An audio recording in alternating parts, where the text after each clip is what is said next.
anak dalam Tuhan, para pemirsa, episode ini kita akan membahas tentang hidupku untuk Tuhan dan sesama. Ini adalah sesuatu tema yang menarik sekali bahwa hubungan secara vertikal harus dibanding dengan hubungan secara horizontal. Hidupku untuk Tuhan dan sesama. Bersama saya adalah teman saya dan juga mitra pelayanan, Bapak Pendeta Anthony Chang. Apa kabar, Boksu? Baik, puji nama Tuhan. Sebelum kita akan membahas lebih jauh lagi tentang tema ini, sebelumnya kita berdoa dulu. Baik, mari. Engkau baik, Engkau tidak pernah tidak baik. Engkau selalu melakukan banyak perkara di dalam hidup kami. Memelihara kami, melindungi kami, memberkati kami. Karena itu Tuhan, biarlah lewat tema yang kami akan bahas ini, para pemirsa diberkati oleh Tuhan Yesus. Sehingga Engkau ada di dalam perbincangan kami. Dan biarlah nama Tuhan dipermuliakan. Di dalam nama Tuhan Kristus, kami berdoa dan mengucap syukur. Haleluya. Amin. Amin. Maksud kita akan bahas ini dari Matius 22, Ya. ayat yang ke-37 sampai dengan ayat yang ke-39. Saya akan bacakan ya, Boksi ya. Jawab Yesus kepadanya, kasihilah Tuhan Allahmu dengan segenap hatimu, dan dengan segenap jiwamu, dan dengan segenap akal budimu. Itulah hukum yang terutama dan yang pertama. Dan hukum yang kedua yang sama dengan itu ialah kasihilah sesamamu manusia seperti dirimu sendiri. Nah, orang bilang, yang penting saya punya hubungan baik dengan Tuhan, aman deh. Sama orang lain gak penting. Padahal salah. Seharusnya kalau orang punya hubungan baik dengan Tuhan penting, pasti dengan sesama juga penting. Nah, ini kita mau meneruskan lagi, Boksu. Kita mau bicara tentang practical visi itu apa? Jadi kita mengasihi Tuhan, oke. Apa kita sungguh-sungguh mengasihi sesama kita? Atau kita mengasihi sesama, bisa juga tidak mengasihi Tuhan kalau berdasarkan oportunis gitu loh. Nah, ini yang kita mau bahas. Selama ini kan saya mendengar dan saya bisa share dengan Boksu untuk pekerjaan misi. Dan sudah banyak hal yang Boksu lakukan pekerjaan misi itu. Dan salah satunya adalah bencana kemarin terjadi di Manado. Baik. Ya. Sebagai pimpinan dari lembaga Anthony Chang sendiri. Nah, sudah berapa lama lembaga ini didirikan dan apa-apa saja yang sudah Boksu lakukan untuk pekerjaan misi ini? Lembaga Anthony Chang Ministry Internasional itu saya dirikan tahun 2003, Pak. Jadi sudah 11 tahun ia berdiri. Dan lembaga ini sebenarnya ada suatu lembaga yang untuk melengkapi gereja Tuhan. Gitu. Dan kita punya pelayanan adalah bersifat interdenominasi. Jadi kita melayani banyak gereja. Dan dalam lembaga itu kita ada program radio. Itu namanya Voice of Faith. Ya, salah satu stasiun. Salah satu programnya adalah Voice of Faith. Di radio kita ada di radio Pelita Kasih. Itu setiap Selasa jam 10 malam. Program Voice of Faith itu sudah berlangsung lebih kurang kira-kira 6-7 tahun begitu. Dan kemudian kita juga melakukan seperti biasanya sebagai seorang pengkhotbah, kita melayani di banyak gereja termasuk karena ini pelayanan bersifat internasional. Jadi kita melayani di berbagai kota di Indonesia dan juga di luar negeri. Kita melayani gereja yang di Melbourne, di Sydney, di Perth, di Malaysia, di Singapura, beberapa negara kita melayani seperti itu. Jadi kemudian dari lembaga ini kita juga melakukan pelayanan misi, yaitu kita melihat banyak kebutuhan masyarakat, ya khususnya orang-orang Kristen itu mereka membutuhkan seminar keluarga, kebaktian kebangunan rohani. Gitu.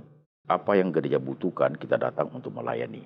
Misalnya suatu gereja itu kekurangan dalam banyak hal, kelemahan di bidang pelayanan dan juga spiritualitas mereka, bagaimana supaya harus tumbuh, semangat melayani, kita datang untuk memperlengkapi mereka.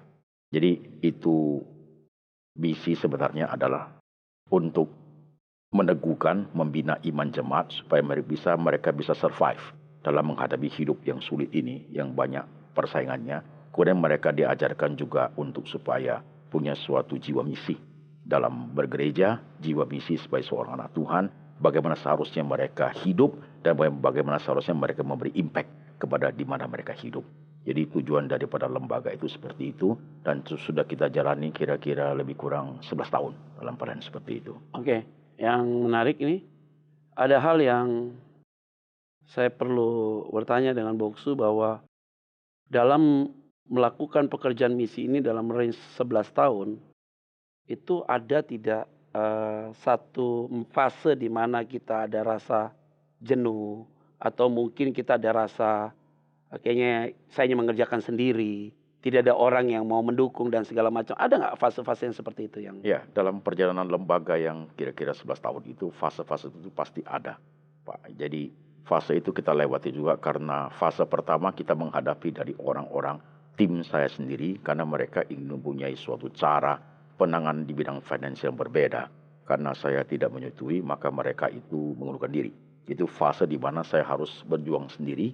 Kemudian waktu sekian 5 tahun terakhir, 5 tahun kemudian itu menjadi bertumbuh dengan baik. Dan fase berikutnya dihadapilah orang-orang yang sudah mengundurkan diri. Mereka menggunakan berbagai cara untuk bercara supaya lembaga ini boleh katakan, mereka ingin katakan itu atas jasa mereka. Tapi bagi saya tidak menjadi masalah karena saya harus menjalankan apa yang sudah gariskan oleh lembaga yang saya pimpin.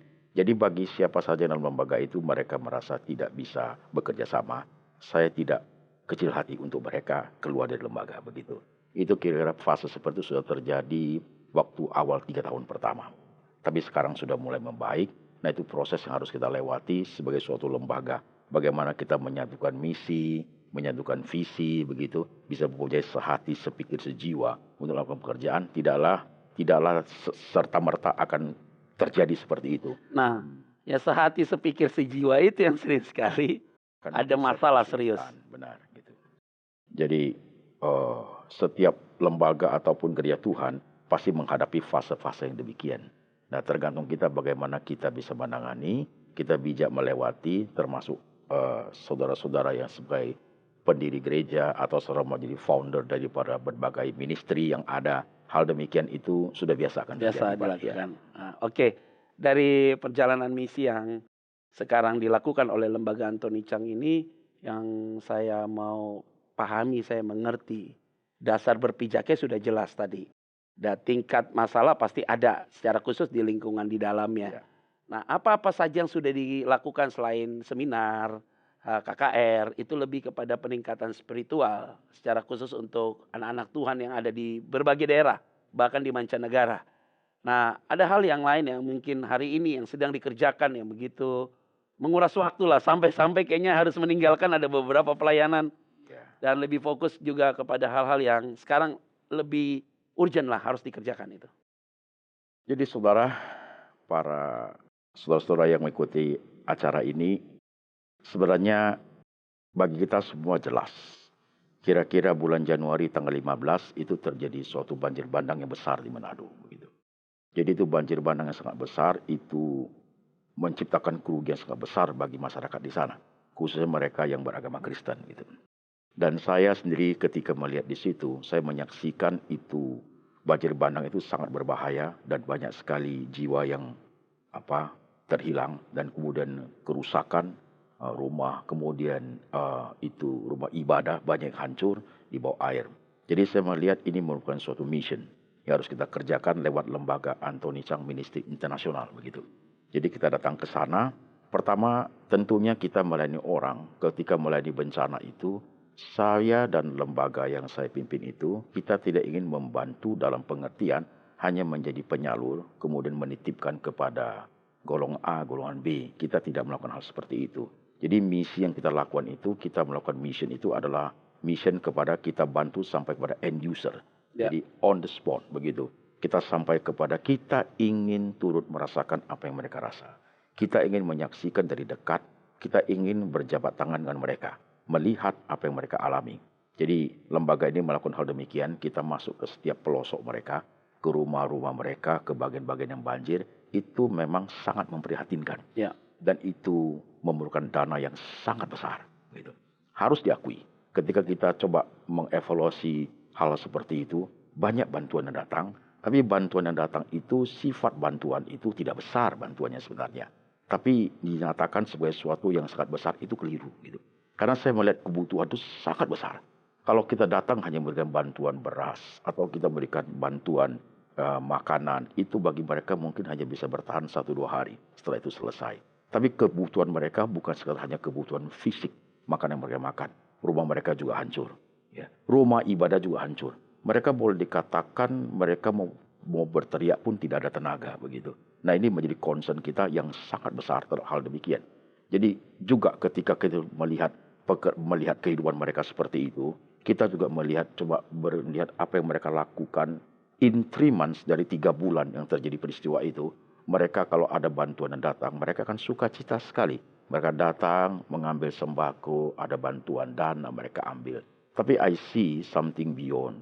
Artinya setelah bantuan selama 3 bulan selesai, tentu yayasan, lembaga kemanusiaan mereka akan berhenti menolong bantuan. Jikalau bantuan itu berhenti, mereka baru menyadari bahwa setelah bantuan berhenti, tidak ada bantuan lagi, mereka harus bekerja mencari kehidupan sendiri. Pada saat itu mereka baru menyadari betapa sulitnya hidup. Karena rumah sudah nggak ada, membangun kembali tidak mungkin, tempat tinggal pun sangat minim, pakaian pun, keluarga pun ada yang hilang. Mungkin saat itu bencana lain bisa menyusul, ya, stres berat, depresi. Tapi who knows dalam hal demikian. Jadi kalau kita baca ayat ini, saudara-saudara sekalian, kita mau jujur kepada belajar tentang firman, ya, kasihlah sesama manusia seperti dirimu sendiri. Mungkin kita tidak akan mampu menjalankan firman 100%. Seperti diri kita sendiri.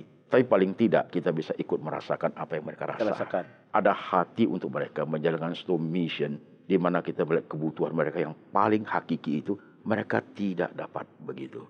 Itu yang lembaga ini jalankan. Jadi kita berikan bantuan kepada mereka, kita membagi on the spot. Jadi waktu kita memberi bantuan kepada mereka itu, kita tidak memberi bantuan berupa misalnya 200.000 seperti itu. Kita tidak sampai hati kita seperti itu. Jadi kita ketemukan tuh banyak sekali keluarga di sana. Kami lembaga ini bekerja dengan Kapolda, ya, dengan Kapolda Sulut begitu. Kita bisa masuk ke seluruh pelosok daerahnya. Satu keluarga itu kita beri mereka bantuan itu 1 million, 1 juta. Jadi dengan 1 juta itu kita berharap mereka itu bisa membeli kasur, kompor, dan baju. Itu penting untuk mereka supaya bisa hidup. Dan nanti ada foto-foto yang ditampilkan itu saudara bisa melihat betapa sulitnya hidup mereka begitu. Saya pikir itu sementara saya sharing. Benar. Ya, gitu. Jadi ini menarik ya Boksu ya. Jadi para pemirsa, bahwa pekerjaan misi memang bukan hanya slogan tetapi juga ada tindakan praktis. Nah, khususnya dalam memang sebuah kasus atau bencana di setiap daerah itu bukan hanya bantuan-bantuan secara fisik yang dapat diberikan tetapi juga lebih pasca dari musibah itu. Karena ini masih bicara tentang pasti pribadi mereka yang sedang mengalami tekanan dalam hidup, stres dan segala macam. Mungkin mereka rumahnya sudah tidak ada lagi. Maka ini menjadi satu titik berangkat kita lewat bagian firman Tuhan ini. Mengasihi sesama itu seperti dirimu sendiri. Tetapi ingat baik-baik bahwa mengasihi Tuhan adalah menjadi prioritas yang paling utama. Nah, bagaimana kita mengasihi Tuhan dengan benar, yaitu diberikanlah sesama kita itu bersama dengan kita. Nah, cara kita mengasihi sesama kita, begitulah cara kita mengasihi Tuhan. Nah, ini waktu yang menarik dan pasca dari bencana yang terjadi berapa bulan yang lalu di Manado itu, ada terjadi pasti goncangan jiwa ya, khususnya untuk pelayanan-pelayanan yang bukan hanya kita fisik, pembangunan gereja, atau memberikan dukungan tadi per satu keluarga dikasih 1 juta supaya mereka bisa beli apa saja ya. Nah, bagaimana dengan pendekatan secara rohani dan juga kegiatan-kegiatan yang menunjang untuk pemulihan mereka punya psikologi? Ya, ini adalah permasalahan besar. Karena pertanyaan ini memerlukan jawaban yang lebih komprehensif. Karena begini, kalau kita beri bantuan kepada mereka untuk biaya hidup dan juga untuk makanan, itu temporary sifatnya. Ya. Tapi karena rusaknya rumah mereka, dan juga karena rumah ibadah banyak yang hancur di bawah air, itu merupakan suatu pelayanan lanjutan. Karena itu kita tidak bisa tinggalkan begitu aja. Jadi lewat lembaga ini, waktu kami the first and the second month, bulan pertama, bulan kedua, kita memberikan bantuan. Bantuan kepada mereka, bantuan kepada rakyat yang mereka termasuk bantuan kepada saudara-saudara kita yang bukan hanya Kristen, mereka beragama Islam juga kita bantu. Karena kita bekerja dengan Kapolda setempat begitu. Nah, setelah kita memberikan bantuan seperti itu, tentunya bantuan itu tidak bisa hanya bersifat secara fisik saja. Karena kita melihat kelanjutannya. karena banyak rumah ibadah yang rusak dan juga banyak Alkitab yang hancur karena banjir tersebut. Kemudian saya juga memperhatikan dari berbagai gereja yang ada, ternyata yang disebut sebagai pendeta-pendeta, hamba-hamba Tuhan. Saya coba untuk survei, bertanya kepada beberapa sinode begitu, bagaimana dengan pendeta-pendetanya. Mereka memberikan informasi bahwa pendeta mereka juga terkena banjir begitu. Ya, akhirnya mereka juga kena juga. Mereka juga kena. Jadi rumah mereka, pakaian mereka dibawa air begitu, air bandang dibawa seperti itu. Bahkan toga pendeta mereka pun hilang begitu. Dan itu bantuan itu sangat minim.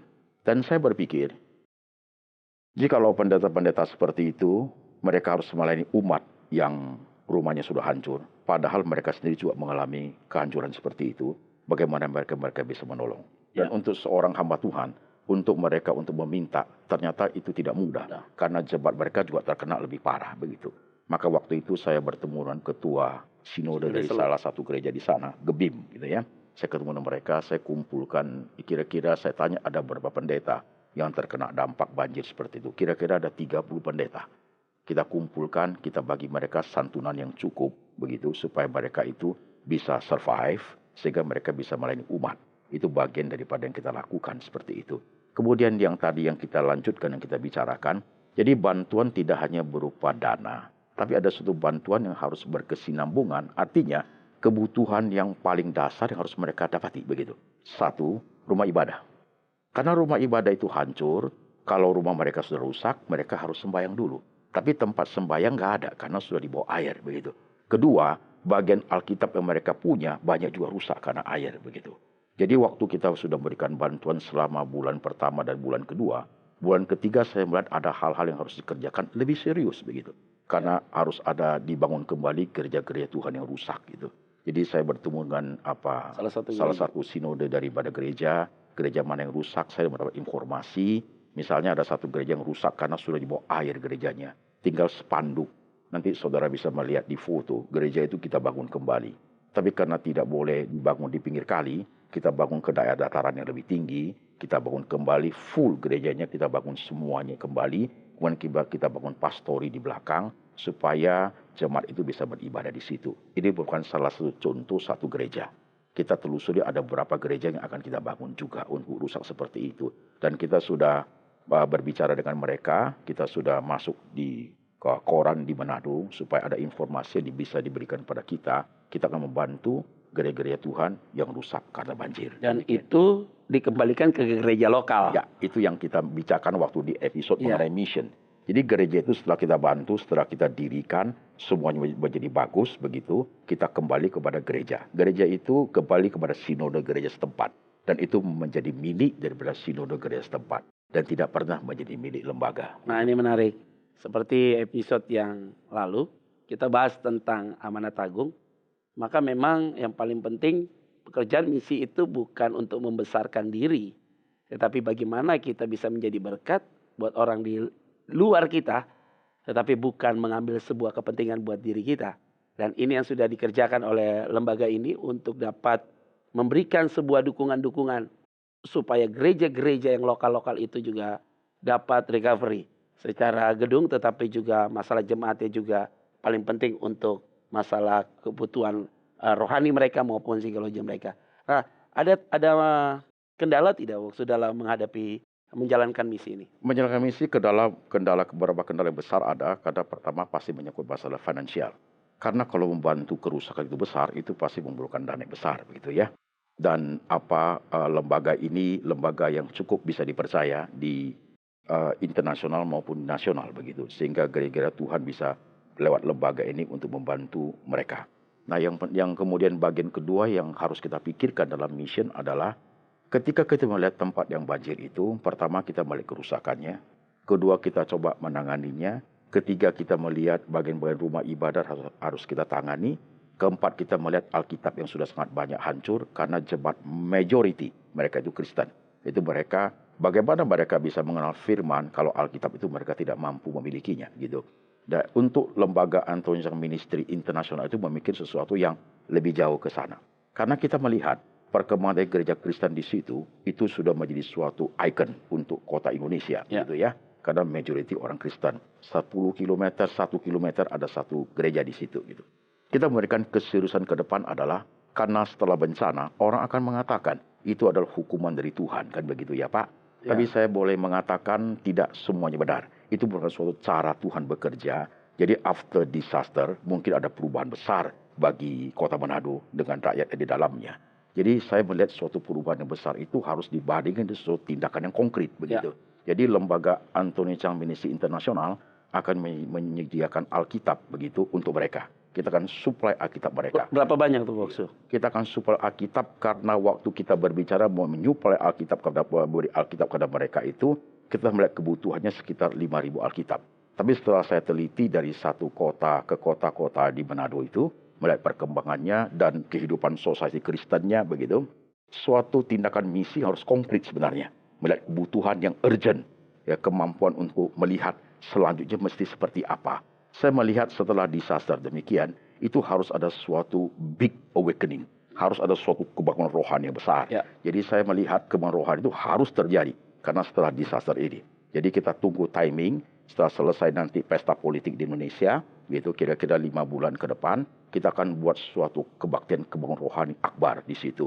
Jadi kita memberikan seperti itu. Supaya kebangunan rohani boleh terjadi. Kita buat di situ. Dan kita memberikan one Christian, one Bible. Jadi setiap mereka yang ikut datang ke ibadah, kita berikan dengan cuma-cuma satu Alkitab. Supaya mereka boleh mempunyai Alkitab, boleh baca di rumah. Diprediksi itu yang bisa hadir kira-kira 50.000. Nah ini menarik nih. Ya. Jadi bukan hanya bangunan fisik yang diberikan dukungan. Dan juga bukan masalah isi perut. Tetapi yang paling penting juga masalah rohani. Maka step by step yang akan dikerjakan secara sistematis oleh lembaga ini perlu diberikan apresiasi. Dan ini adalah menjadi satu praktikal dari firman yang tadi baru kita bacakan itu. Bagian ini adalah bagian yang sangat penting. Ya. Walaupun apa yang dikerjakan oleh lembaga ini adalah tidak mewakili mayoriti. Ya. Tetapi setidaknya sudah melakukan sesuatu untuk daerah setempat. Nah ini menjadi satu pembelajaran bagi para pemirsa maupun lembaga-lembaga atau gereja-gereja yang menyaksikan acara ini. Sebagai satu role model yang baik untuk mengerjakan misi bagi mereka yang membutuhkan tangan dan uluran tangan saudara. Nah ini menarik sekali Boksu. Nah dalam perjalanan-perjalanan yang sedang dilakukan oleh lembaga ini, kalau kurang salah sudah hampir berapa bulan ini ya Boksu mondar-mandir Jakarta Manado. Jadi ini harga yang harus dibayar. Lebih kurang 3 bulan. Jadi kita setiap minggu kita kesana, kita pantau perkembangannya begitu.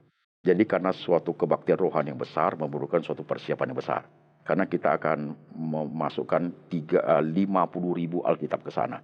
Jadi yang sudah masuk di gudang di lembaga di Manado itu 3.500 Alkitab. Yang on the way akan ke sana 8.000. Kayaknya kita membutuhkan 50.000. Karena sebelum ada kebaktian besar itu kita akan buat suatu KKR untuk Youth for Christ. Jadi remaja untuk Kristus. Kita juga perlu memanggil anak-anak muda di sana itu untuk benar-benar. Jadi kita berharap dengan apa yang kita lakukan demikian, ya. Karena saya memiliki suatu cara, ya, Alkitab yang kita terima itu, yang kita dapat itu dari berbagai teman-teman, berbagai gereja, simpatisan, orang Kristen yang punya hati begitu. Dan saya mendapat bantuan yang sangat baik karena Alkitab yang saya bisa beli itu diberi diskon 100.000 begitu. Jadi per kitab saya hanya membayar 40.000 begitu. Jadi sangat murah. Saya bisa supply menjadi 50.000 Alkitab ke sana. Dalam perjalanan kira-kira sudah mencapai 12.000 dalam perjalanan ke sana. Dan itu Youth for Christ itu adalah supaya remaja Tuhan itu dipanggil, mereka bisa ada suatu komitmen untuk Tuhan. Jadi I believe Manado itu Christian city. I believe kota Manado itu kota yang disayang Tuhan. Sekalipun hari ini orang boleh mengatakan dicambuk Tuhan. Iya, for goodness. Suatu hari 10 years in front dari kota Manado itu akan keluar orang-orang besar. Baik orang pemerintahan maupun pendeta-pendeta besar. Dan saya ingin katakan, waktu kita melakukan misi, please, jangan berpikir tentang beda ras kulit. Itu penting sebenarnya. Bagian dari mission juga begitu ya. Karena sesama manusia. Saya bukan orang Manado. But I love Manado. Kenapa? Karena Tuhan ada di situ. Amin. Itu penting buat kita melayani begitu. Nah ini menarik sekali bahwa setiap peristiwa pasti ada tujuan. Maka hal yang paling mengerti untuk mengerti kehendak Tuhan, yaitu setiap apapun yang terjadi di dalam gerak hidup kita, yang paling penting adalah kita memaknai dan kita mengerti dulu apa maksud Tuhan di dalam setiap peristiwa itu. Dan ini adalah satu gambaran miniatur yang sudah dibangun dari lembaga ini, mengerti, memahami bagaimana cara bekerja, dan juga memberikan satu pekerjaan misi ini ke salah satu daerah itu di Manado. Bahwa hambanya Bapak Pendeta Anthony Chang memikirkan ini bukan karena hambanya berasal dari sana. Tetapi tadi kutipan bahasa itu penting karena ada Yesus di daerah itu. Dan itu adalah langkah iman berkata bahwa dari tempat itu juga akan muncul juga seorang pemimpin-pemimpin yang luar biasa. Bahkan hamba-hamba Tuhan yang juga berkualitas. Itulah iman kita. Saya yakin juga bahwa di setiap daerah juga akan mengalami hal yang sama. Dalam pengertian akan menciptakan pemimpin-pemimpin dan juga pembicara-pembicara yang luar biasa. Yang dipakai Tuhan untuk bangsa ini. Bungsu kita nggak terasa, bungsu. Waktu kita ini sudah mau habis. Dan saya yakin dan percaya bahwa para pemirsa pasti termotivasi. Untuk bagaimana mereka memikirkan juga untuk sesamanya. Nah ini menarik, bungsu. Mungkin bisa kasih tips ya menarik untuk para pemirsa. Oke, saudara-saudara yang menjadi orang Kristen, seandainya engkau adalah orang Manado, kalau saya boleh berkata, jangan kamu lupa kampung halamanmu. That is your hometown, begitu. Kalau engkau pernah lewat ke situ, ke Pulau Singa, hatimu akan tersentuh karena itu that is a Christian city, kota yang disayang Tuhan itu. Oke, jadi kalau engkau dengar firman seperti ini, engkau dengar sharing ini, please pray for Manado. Berdoa untuk mereka. Pray for 50,000 Bible. Pray for the great awakening yang akan terjadi. Supaya di situ benar-benar Manado itu 10 tahun kemudian kau akan melihat Tuhan itu bekerja di situ. Dan ingat, jangan melihat raskul. Membantu orang, membantu dengan hati yang tulus. Siapapun orangnya, begitu. Kalau kau punya hati misi, kau pasti bisa menjalankan dengan baik, begitu. Untuk Tuhan dan untuk kita dan untuk sesama kita. Saya pikir itu suatu hal yang baik yang harus kita pelajari, begitu. Puji nama Tuhan, tema kita sudah sampai mengerucut dan menyimpulkan bahwa hidupku untuk Tuhan dan sesama bukan hanya sebagai slogan tetapi sudah dikerjakan untuk kita semua. Nah, ini menarik sekali. Memang lembaga ini lagi sedang fokus untuk ke daerah Manado. Tapi saya juga yakin dan percaya bahwa di setiap daerah di mana engkau tinggal di tempat itu, maka firman Tuhan katakan engkau berdoa untuk daerah itu supaya ada kesejahteraan yang luar biasa. Dan saya yakin dan percaya bahwa pekerjaan misi itu sangat luas. Dan kami punya optimis yang luar biasa bahwa apa yang sedang dikerjakan oleh lembaga ini dan juga apa yang dikerjakan oleh setiap lembaga misi dan gereja-gereja pasti punya dampak yang sangat signifikan untuk anak-anak Tuhan di setiap daerah. Mari kita bersatu dalam doa. Engkau baik, kami yakin dan percaya Bapak Pendeta Anthony Chang bersama dengan tim pelayanan lembaga Anthony Chang ini diberkati Tuhan. Dan setiap apa yang hamba-Mu bersama dengan tim mengerjakan, apa yang mereka lakukan itu pasti berdampak untuk kemuliaan bagi nama Tuhan. Dan kami yakin para pemirsa yang menyaksikan acara ini juga dikuatkan, termotivasi untuk memikirkan pekerjaan Tuhan. Terima kasih Tuhan. Di dalam nama Tuhan Kristus kami berdoa dan mengucap syukur. Haleluya. Amin. Amin. Boksu, Mari. thank you. Tuhan berkati. Tuhan berkati. Para pemirsa yang setia, kita sudah habis dalam tema ini. Dan saya yakin dan percaya kita akan ketemu dalam episode-episode berikutnya. Siap diberkati Tuhan dan siap dilawat oleh Tuhan. Tuhan Yesus memberkati kita semua. Shalom.